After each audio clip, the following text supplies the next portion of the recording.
हम लोग देखेंगे बाइबल में ना बहुत सारे वचन है, लेकिन मैं आज जो बात करने वाले हैं कि यीशु मसीह क्यों आए इस दुनिया में। ना यीशु मसीह क्यों आए इस दुनिया में, क्योंकि यीशु मसीह का इस दुनिया में आने का एक बहुत बड़ा रीजन था, बहुत बड़ा योजना थी जो प्रभु इस दुनिया में आए।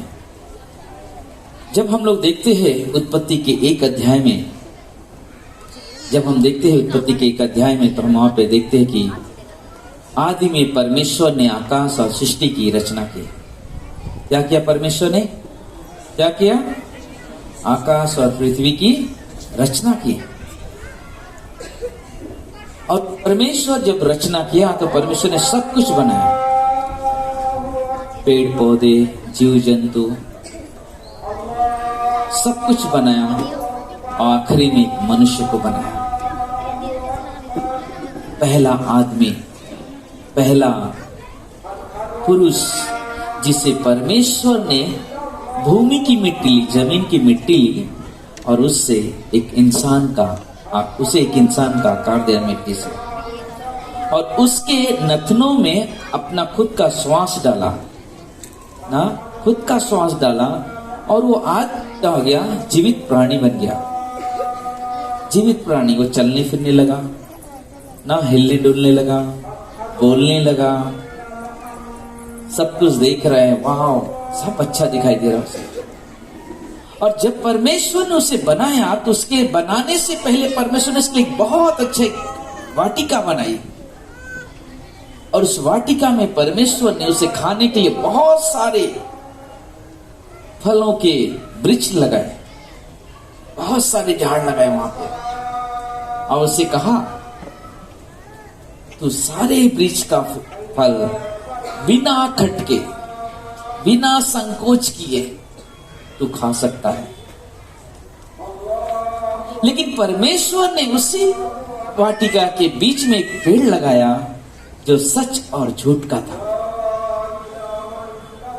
और परमेश्वर ने आदम से कहा तू सब वृक्षों का फल बेखटके खा सकता है, लेकिन जो वृक्ष का फल सच और झूठ के जो बीच में लगा हुआ है उसे तू कभी न खाना। जिस दिन तू खाएगा उस दिन तू अवश्य मर जाएगा, उस दिन तू अवश्य मर जाएगा। और आदम बहुत ही आनंद से रहने लगा। फिर पर आदम ने उसके लिए परमेश्वर ने आदम के लिए एक पत्नी बनाई। अभी हम लोगों ने देख रहा था, गाना गा रहे थे, बच्चे डांस कर रहे थे ना, कुछ भोजपुरी में बोला कि पसली से हवा को बनाया ना, आदम की पसली से हवा को बनाया। परमेश्वर ने उसको सब कुछ बनाया, और हर समय परमेश्वर आता था, उनसे मिलता था, बातचीत करता था ना, उनसे बातचीत करता था, उनसे ध्यान रखता था उनका। और एक समय उनके बीच में आया।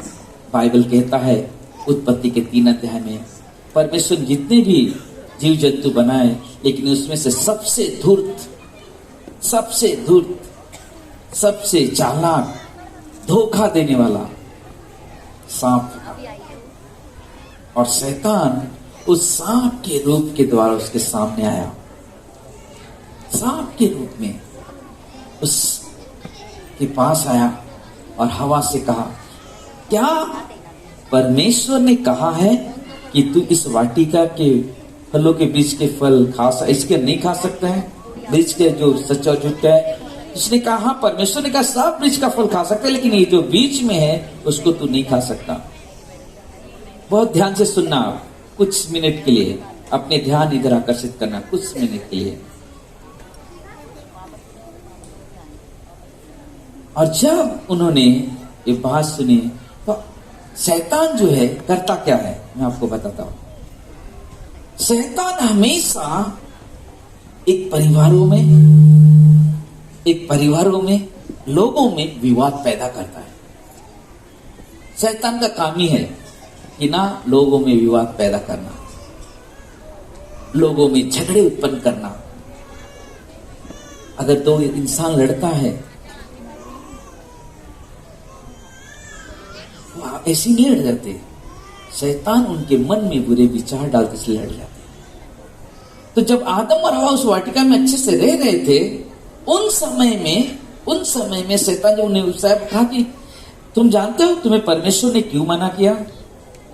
क्योंकि परमेश्वर को मालूम है जिस दिन तुम खाओगे तुम उसके तुल्य हो जाओगे। अब वो उन्हें लालच दे रहे हैं, अगर तुम खाएगा तो तुम कैसा हो जाएगा? परमेश्वर के तुल्य। बाइबल कहता है उत्पत्ति के 1:26 में कि मनुष्य को मैं अपने स्वरूप अपनी समानता में बनाऊं, और परमेश्वर ने अपने स्वरूप अपने समानता में मनुष्य को बनाया। सब कुछ अच्छा चल रहा था, लेकिन शैतान की बातों को सुना हवा ने, और जिस फल को खाने को मना किया था उसे खाया। क्या? परमेश्वर की आज्ञा का उल्लंघन किया। क्या किया? परमेश्वर की आज्ञा का उल्लंघन किया। हमारे पास बच्चे हैं, आपके पास बच्चे अगर कोई चीज ये तो नहीं करता है तो क्या करते हैं आप? डांटते उसको, फिर भी नहीं समझता है। कभी कभी हम उसे कान घुमा देते हैं, है ना? फिर भी नहीं समझते, क्या करते हैं? झड़ी मारते हैं। इसलिए ताकि वो हमारी बात को समझ सके, हम क्यों उसे डांट रहे, हम उसे क्यों मार रहे, समझ सके। लेकिन वही चीज हुआ जो चीज शैतान चाहता था। हुआ क्या कि हवा ने शैतान की बात को समझा, सुना, और उसके बातों को मानकर उस वृक्ष का फल लिया और खा लिया, और खुद तो खाया, अपने पति आदम को भी खिलाया। हवा ने खाया, आदम को खिलाया। खाने के बाद दोनों अपने आप को देखने लगे, क्योंकि जिस समय परमेश्वर ने बनाया, जब उनके अंदर पाप नहीं था तो एकदम बेझिझक रहते थे, एकदम अच्छे से रहते थे, कुछ लज्जा नहीं थी उनके अंदर। लेकिन जिस दिन उन्होंने वृक्ष का फल खाया उस समय उनके अंदर शर्म आ गई, लज्जा आ गई। और जब उन्होंने देखा अरे हम तो कपड़े नहीं पहने हैं, उन्होंने अंजीर के पत्ते कपड़े बनाए और बना करने लगे। जब परमेश्वर आया उन्हें मिलने के लिए, पूछा आदम आदम आदम तू कहाँ है? तो उसने कहा कि परमेश्वर, मैंने तेरी आवाज सुनकर छुप गया था, मैंने तेरी आवाज सुन के छुप गया था। क्या तूने उस वृक्ष का फल खाया? परमेश्वर, क्या तू वो वृक्ष का फल खाया जिसे मैंने मना किया था? हाँ परमेश्वर, लेकिन मैंने नहीं, जिस स्त्री को तूने मुझे दिया था उसने मुझे उकसाया और मैंने खा लिया। परमेश्वर ने उसे कहा तूने उसकी बातों को आकर वृक्ष का फल खाया। अब हुआ क्या? अब ध्यान से सुनना। परमेश्वर ने पहले ही कहा था जिस दिन तुम वृक्ष का फल खाओगे उस दिन क्या हो जाओगे? मर जाओगे। इन्होंने क्या किया? जब खाया, क्या तुरंत मर गए वो लोग? नहीं, शरीर के तौर पे जिंदा थे, लेकिन आत्मिक तौर से वो मर चुके थे। और इसलिए जब परमेश्वर आया, जब उन्हें देखा उन हालतों में, तो उन्हें क्या किया? एक मेमना काटा, मेमना काट कर उसे कपड़ा पहनाया और कपड़ा पहना, लेकिन उन्हें से दो चीजें किया। पहला चीज, स्त्री से कहा तूने जो शैतान की बात को सुनकर इस वृक्ष का फल खाया, आज से मैं तुझे दर्द दूंगा, आज से मैं तुझे पीड़ा दूंगा। और वो हर एक औरत समझ सकती है, हर एक स्त्री समझ सकती है। परमेश्वर ने कहा तूने शैतान की बात सुनकर उल्लंघन किया, इसलिए आपसे तू जब गर्भवती होगी, जब बच्चे को जन्म देगी तो पीड़ा के द्वारा जन्म देगी। कैसे जन्म देगी? पीड़ा के द्वारा। यहाँ पे बहुत सारे लोग हैं जिनके पास बच्चे हैं, उस चीज को आप इन शब्दों से अनुभव कर सकते हो। ये परमेश्वर द्वारा दिया गया हमारे ऊपर एक देखने लगे श्राप है। उल्लंघन किया ना, उल्लंघन। इसलिए आज क्या होता है, स्त्री 9 महीने वाले बच्चे को जन्म देती है, पीड़ाओं से जन्म देती है। आदमी को क्या कहा? तूने अपनी पत्नी के पास उनके काम किया था, आप तो क्या करेंगे वाले? मैं जिंदगी भर जब तक तू जिंदा रहेगा अपने पसीने की कमाई खाएगा। कोई आदमी है यहाँ पे सिर्फ सो के उठता और हर दिन खाना मिलता रहता है कोई? मेहनत नहीं करता कोई है तो बता दो, फिर हम आपके पास आएंगे रहने ना। कोई नहीं मिलेगा। चाहे आदमी छोटा मजदूर करने वाला हो, चाहे गाड़ी चलाने वाला हो, चाहे आदमी मार्केटिंग का काम करने वाला हो, चाहे कितना भी धनवान होगा, उसे भी एक होता है कि मुझे कुछ करना है, बिना मेहनत के नहीं खा सकता। और इसलिए आदमी आज जाकर मजदूरी करता है, मेहनत करता है, बिजनेस करता है, काम करता है, छोटा बड़ा जो भी बिजनेस धंधा करता है, उसके बाद शाम को आके एक निवाला खाकर ना खाना का अगर पेट भरता है तो तृप्त होता है। लेकिन उस पाप के कारण क्या हो गया, परमेश्वर उन्हें वहां से निकाल दिया, दूर हो गए। पाप के कारण उनका जो रिश्ता था परमेश्वर के साथ वो टूट गया था, अलग हो गया। बहुत ध्यान से सुनना, अलग हो गया। आप वो लोग क्या करेंगे? बहुत सारे धार्मिक किताबों में मिलते हैं कि पाप का क्या होना चाहिए, पाप की मजदूरी क्या होनी चाहिए, मौत। तो बोला कि आदमी पाप किया उसे मौत आएगी। आज एक होता है, आदमी एक बार जन्म लेता है, उसके बाद क्या हो जाता है, मर जाता है। कोई जन्म लेते मर जाता है, कोई कुछ साल के बाद मर जाता है, कोई 50-60 साल ज्यादा से ज्यादा ताकत है 60-80-100 तक पहुंचता है। लेकिन क्या होता है, एक दिन सब दुनिया छोड़ देते हैं। लेकिन आज जो हम बात करने वाले हैं कि जो हमारा रिश्ता परमेश्वर से टूटा था, वो रिश्ते को परमेश्वर कैसे जोड़ने के लिए क्या उपाय किया, कैसे उपाय किया। हम देखते हैं कभी कभी ना, अगर समझो किसी के घरों में अगर ऐसा हो कि अच्छा, वो एक बात याद आ गई ना, हमारे कलीसिया में कुछ महीना पहला ना एक परिवार आया और साल हो गया उन्हें आते आते, लेकिन उनके परिवार की गवाही जब मैं इस समय में उनके घर में जब प्रार्थना करने के लिए गया था, कैरल सिंगिंग के समय में, और जब वहां पे मिला तो पहले तो मेरा दिल पूरा भर गया। उनके पति पत्नी के देख के, उनके जीवन को देखकर, और जब उनके घर में जब चमत्कार देखा हमने, तो मेरा दिल बहुत खुशी से भर गया। क्योंकि एक शब्द उन्होंने कहा था कि मेरा बेटा 4 साल से हम एक दूसरे से बात नहीं होते हैं। सोचो ना, और उनके एक ही बेटा है। माँ एक बच्चे को जन्म देती है, पाल पोस के बड़ा करती है, और बाद में बहुत बड़ी बात 4 साल तक दोनों दूर थे। और जब वो पहली बार आए तो उनके घर में, कई बार मैं गया, लेकिन उस समय एक बार गया तो उन्होंने कहा कि पास्टर, मैं बस मेरी एक ही प्रार्थना है कि एक दिन मेरा ना बेटा मेरी बहू सब हम मिल जाए। हमने कहा कि मालूम है, परमेश्वर बहुत महान है। परमेश्वर रिश्ते को जोड़ता है, कभी तोड़ता नहीं। रिश्ते को तोड़ने वाला शैतान है।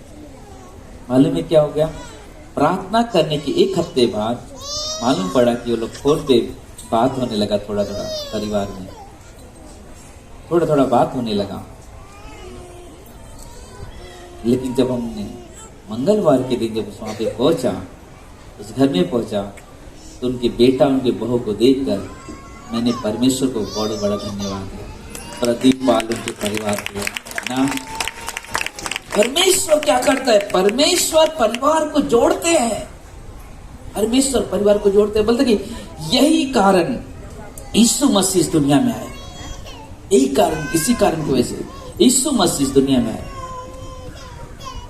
क्योंकि हम पाप के कारण हमारा जो रिश्ता परमेश्वर से टूट गया था, उस रिश्ते को जोड़ने के लिए यीशु मसीह इस दुनिया में आए। उस रिश्ते को तोड़ने के लिए यीशु मसीह धर्म बदलने नहीं आए, किसी का जात बदलने के लिए नहीं आए। यीशु मसीह लोगों का जीवन बदलने के लिए आए। यीशु मसीह लोगों का जीवन बदलने के लिए आए। और ऐसे बहुत सारे समय होते। यीशु मसीह के आने का मकसद यही था कि हम जो पाप में जीते हैं, मर जाते हैं। हमने पहले भी कहा, मर जाता है इंसान, एक दिन जन्म लेता है, उसका जीता है, उसका मर जाता है। लेकिन एक सवाल उठता है कि मरने के बाद आदमी जाता कहाँ है? मरने के बाद आदमी जाता कहाँ है? कोई कहता कि आदमी मर गया तो किसी और का रूप ले लिया, कुछ और परिवर्तन हो गया, बहुत सारे तरह तरह की सोच होते हैं हर एक लोगों के, हर एक विचारों में, हर एक धर्मों में अलग अलग विचार, अलग अलग सोच होते हैं। लेकिन बाइबल क्या सिखाता है, मैं उसकी बात कर रहा हूं आपसे। बाइबल कहता है कि इंसान एक बार जन्म लेता है, उसके बाद जीवन जीता है, उसके बाद उसकी मौत हो जाती है। लेकिन बाइबल कहता क्या है? यीशु मसीह आपसे प्रेम करते हैं। पहला चीज आप ध्यान में रखना, यीशु मसीह आपसे प्रेम करते हैं। वो परमेश्वर आपसे प्रेम करते हैं जिसने आकाश और पृथ्वी को बनाया। जैसे हमने पहले ही वचन कहा, आदि में परमेश्वर ने आकाश और पृथ्वी की रचना की। वो आपसे प्रेम करते हैं और वो नहीं चाहते थे कि हम और आप पाप में जीते जीते मर जाएं और नरक चले जाएं। और इसलिए उन्होंने अपने बेटे, इकलौते पुत्र को, प्रभु यीशु को इस दुनिया में भेजा। लेकिन उनको इस धरती पे आने से पहले यशायाह नबी के द्वारा भविष्यवाणी की गई। आज हम देखते हैं कि जब कोई स्त्री प्रेग्नेंट होती है, परिवार के लोग उसका नाम डाले जाते हैं हॉस्पिटल में ना, जगह जगह नाम डालने जाते हैं और उनको ना कि कभी कहाँ पे क्या जन्म होगा, क्या होगा। लेकिन कभी ना कभी क्या होता है, कभी नहीं, हमेशा उल्टा ही होता है। जैसे जब मेरी बेटी पेट में थी, जब उसका जन्म होने वाला था तो हमने वासी में नाम डाला था। वासी में गया तो बोलता नहीं इधर नहीं कर सकते, बहुत सारे चीज यीशु बताने लगा, वहां चले जाओ। बोला केम चले जाओ, फिर क्या हुआ केम। लेकिन परमेश्वर को मालूम था कहाँ होने वाले। लास्ट में उसने साइन में लेके डाल दिया और साइन में मेरी बेटी का जन्म हो गया। लेकिन यीशु मसीह के जन्म का रहस्य सबसे बड़ा ये चीज है, बहुत ध्यान से सुनना, कि यशायाह नबी के द्वारा परमेश्वर ने बातें कही, भविष्यवाणी कराई और कही कि यीशु एक कुंवारी के द्वारा होगा। कितना साल पहले? 7 साल पहले भविष्यवाणी हुई। एक दिन नहीं, 2 दिन नहीं, 3 दिन नहीं। आज बहुत सारे देखते ना, कभी लोग देखते हैं हाँ तुम्हारे जीवन में ऐसा होने वाला है। लेकिन यीशु मसीह के बारे में ऐसा भविष्यवक्ता ने 700 साल पहले, यीशु मसीह के जन्म से 700 साल पहले भविष्यवाणी की कि यीशु मसीह एक कुंवारी के द्वारा जन्म होगा। 7:14 कहता है ऐसा का उसका नाम इमैनुएल रखना। उसका इमैनुएल का मतलब क्या कि परमेश्वर हमारे साथ है। 700 साल पहले, फिर 700 साल पहले एक और उसी भविष्यवक्ता ने एक भविष्यवाणी की कि ये यीशु, यशायाह 53 में, यही यीशु तुम्हारे और मेरे पाप के लिए मारा जाएगा, दुख उठाएगा, सारे लोगों के पापों का बोझ उसके कंधे पे डाल दिया जाएगा। सारे लोगों के पापों का बोझ उसके ऊपर डाल दिया जाएगा। 700 साल पहले ये भविष्यवाणी हो सकी थी। 500 साल पहले मीका कहता है उसका जन्म बैतलहम में होगा। कोई बता सकता है कौन बच्चा कब कहां पे जन्म होगा? जन्म से पहले नहीं बोल सकते। और भी कुछ स्थितियां हमारी चर्च में बीच में से यहाँ नाम डाला, वहां नहीं, उधर जाओ, यहाँ जाओ, वहां जाओ, लॉकडाउन आ गया, बहुत जगह भाग रहे थे ना, कभी इधर कभी इधर कभी इधर कभी उधर। लेकिन परमेश्वर को कहाँ करना है? बोले कि उस समय में यशायाह के द्वारा, मीका के द्वारा परमेश्वर ने भविष्यवाणी की। आज मालूम है, आज हम जो यहाँ पे बैठे हुए लोग हैं, परमेश्वर आपसे प्रेम करते हैं। परमेश्वर यीशु मसीह को इसलिए दुनिया में भेजा। और जब आप देखोगे, आप मत्ती की किताब में देखोगे, लूका की किताब में देखोगे, तो बोलते वहां पर लिखे मिलेगा आपको कि जब जैसे उसने कहा था कि कुंवारी के द्वारा जन्म होगा, लूका के 2 अध्याय में लिखा हुआ है कि स्वर्गदूत आता है मरियम के पास, जो शादी नहीं होती, एंगेज था, उससे आके बातें करता, कहता कि तू नहीं, तेरे द्वारा एक उद्धारकर्ता का जन्म हो गया होगा। वो डर जाती है, डर से कैसा हो सकता है? लेकिन स्वर्गदूत ने उसे कहा परमेश्वर ने तुझे चुना है, और उसने कहा परमेश्वर ईश्वर भेजा। लेकिन उसके बीच और रहस्य बात बताता हुआ कि जब जैसे ही उसके होने वाले पति यूसुफ को मालूम पड़ा, तो उसने मन में विचार किया कि मैं इसे छोड़ दूंगा। लेकिन स्वर्गदूत ने उसके पास भी आके बातें की और पवित्र आत्मा के द्वारा मरियम गर्भवती हुई। यीशु मसीह, इसलिए हम कहते हैं यीशु मसीह सच्चा परमेश्वर है, क्योंकि यीशु मसीह का जन्म आदमी और औरत के संबंध के द्वारा नहीं हुआ था।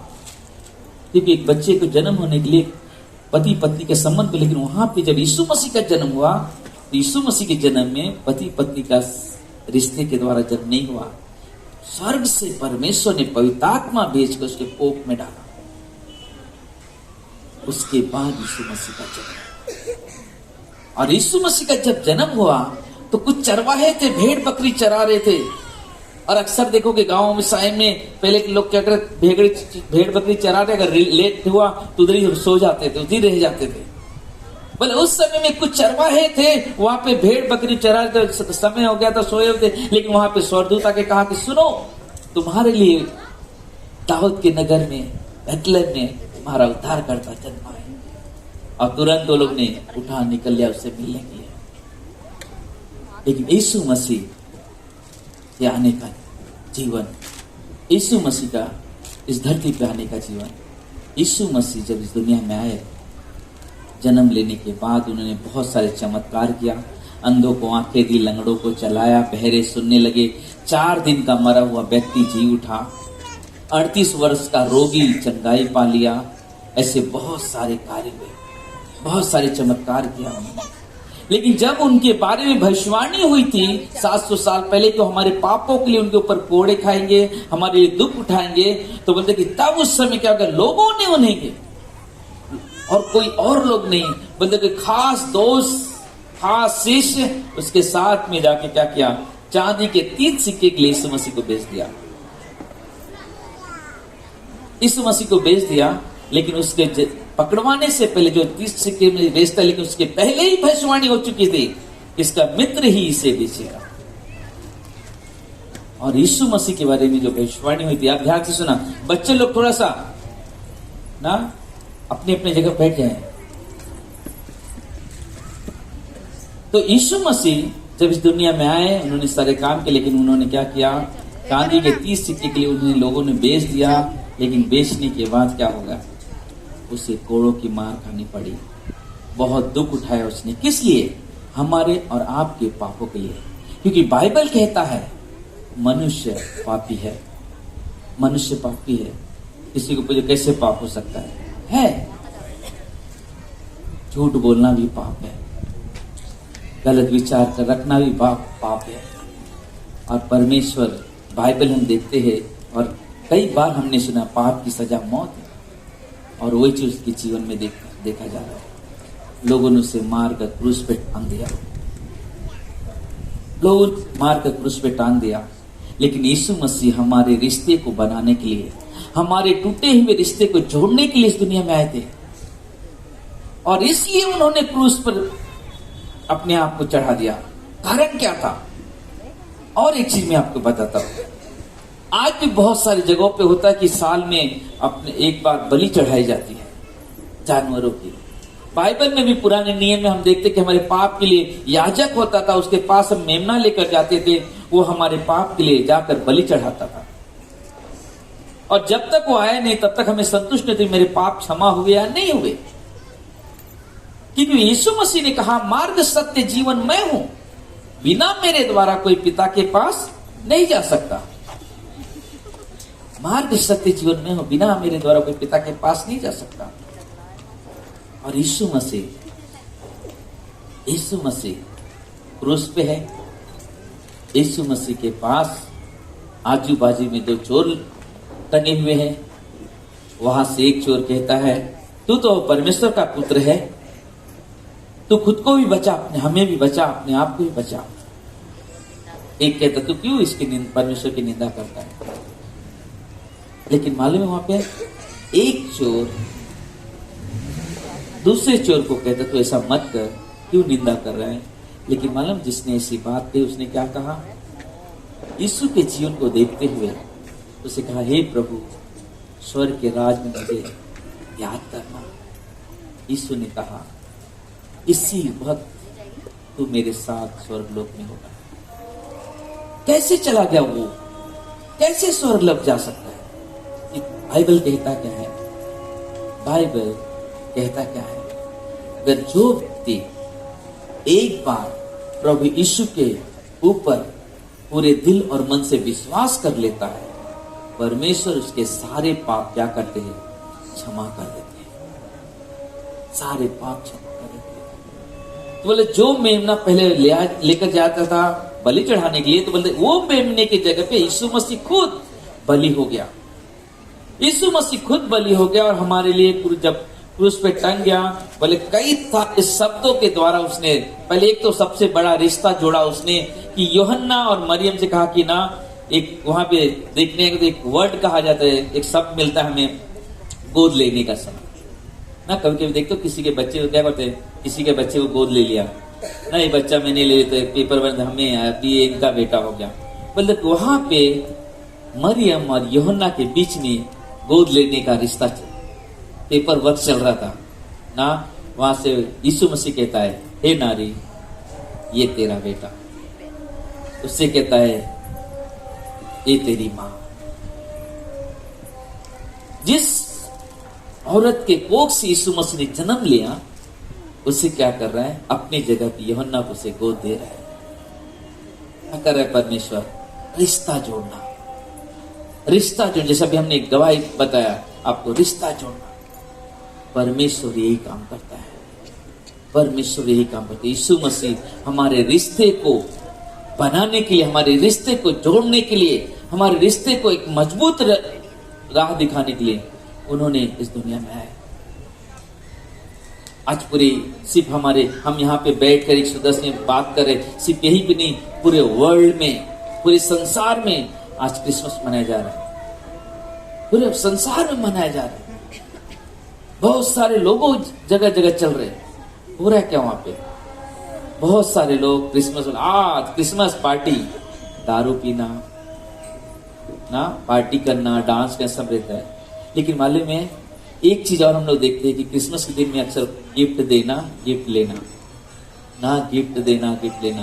और हम देखते हैं मेरे उधर भी सेकंड फ्लोर पे बच्चे लोग बना रहे थे, सेंटा क्लॉक बांध रहे थे, तो मैंने उसको कैप जाके दिया, मेरे तरफ से कैप पहना देना उसको, तो वो लोग बना। लेकिन मैंने देखते हैं सेंटा क्लॉक करता क्या है? गिफ्ट ला के देता है ना, गिफ्ट ला के देता है। लेकिन मालूम है हमारे और आपके लिए सबसे बड़ा गिफ्ट क्या मिला? हमारे आपके लिए सबसे बड़ा गिफ्ट मिला कि जिस परमेश्वर ने आकाश और पृथ्वी को बनाया, जिस परमेश्वर ने हमें और आपको बनाया, और जो परमेश्वर आपसे हमसे प्रेम करता, वो नहीं चाहता कि आप मर जाओ। वो परमेश्वर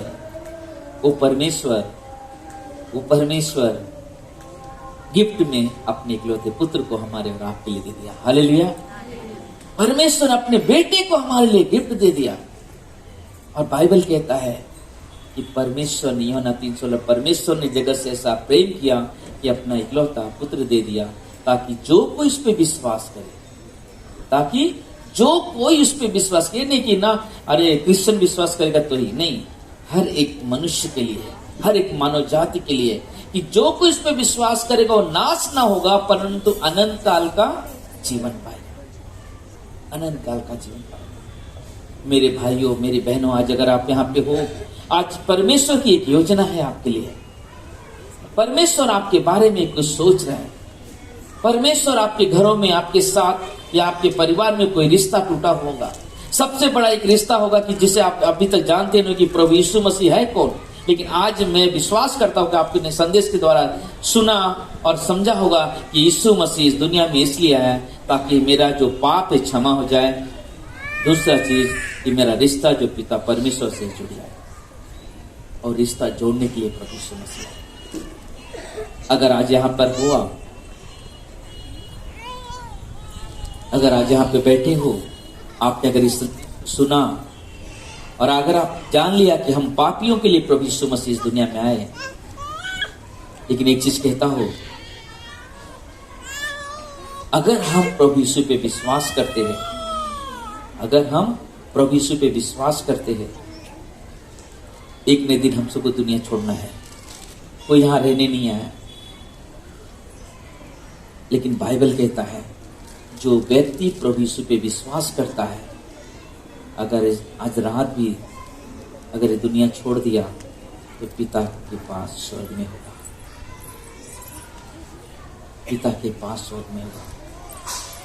अगर आज यहाँ पे हो आप और आप चाहते हो कि आपके जीवन में वो परमेश्वर का अनुग्रह, वो परमेश्वर की दया आपके जीवन में आए, अगर आप चाहते हो कि आपके जीवन में प्रभु यीशु मसीह आए और आपको एक नया जीवन, एक अनंत काल का जीवन मिले, तो आप अपनी अपनी जगह पे वहीं पे खड़े हो सकते हो।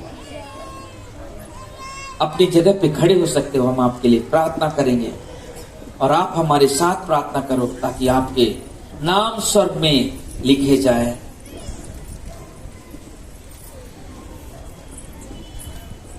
हे प्रिय परमेश्वर, प्रभु यीशु, हम इस समय में इस परिवारों को आपके सम्मुख रखते हैं। प्रभु जी,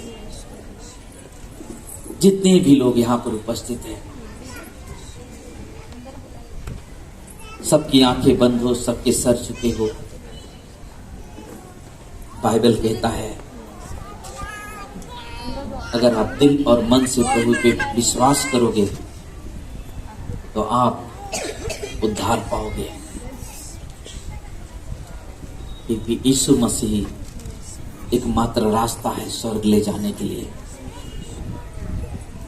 अगर आप चाहते हो कि आपके सारे पाप क्षमा हो जाए, आपका रिश्ता परमेश्वर के साथ बन जाए, आपका पारिवारिक रिश्ता मजबूत हो जाए, तो मेरे पीछे प्रार्थना करो। सबकी आंखें बंद हो, सबके सर झुके हो। हमारे साथ आप बोल सकते हो, हे प्रभु यीशु, मैं पापी हूं, मुझे क्षमा करें। हे प्रभु यीशु, मैं विश्वास करता हूं आज से 2021 साल पहले आप इस दुनिया में आए मेरे लिए। आपने स्वर्ग का सिंहासन छोड़कर इस धरती पर आकर मेरे लिए दुख उठाया, मेरे लिए मारा गया, मेरे लिए गाड़ा गया, मेरे लिए तीसरे दिन जी उठा। हे प्रभु यीशु, मैं अपने आप को अपने पाप से बचा नहीं सकते। प्रभु यीशु, हम धन्यवाद देते हैं आपके प्रेम के लिए जो आप मेरे लिए इस दुनिया में आए। मेरे पापों का भुगतान आपने किया क्रूस पर। मैं विश्वास करता हूं कि आप मेरे लिए क्रूस पर दुख उठाया, मेरे लिए मारे गए, मेरे लिए गाड़े गए, मेरे लिए तीसरे दिन जी उठे। हे प्रभु यीशु, आप मेरे जीवन में आओ, मेरे गुनाह, मेरे पाप क्षमा करो। जिस दिन मैं दुनिया छोड़ू, आपके पास स्वर्ग में हमेशा हमेशा रहने पाओ। ये मेरी प्रार्थना प्रभु यीशु के नाम से सुनो परमेश्वर, स्वीकार करो। आमीन।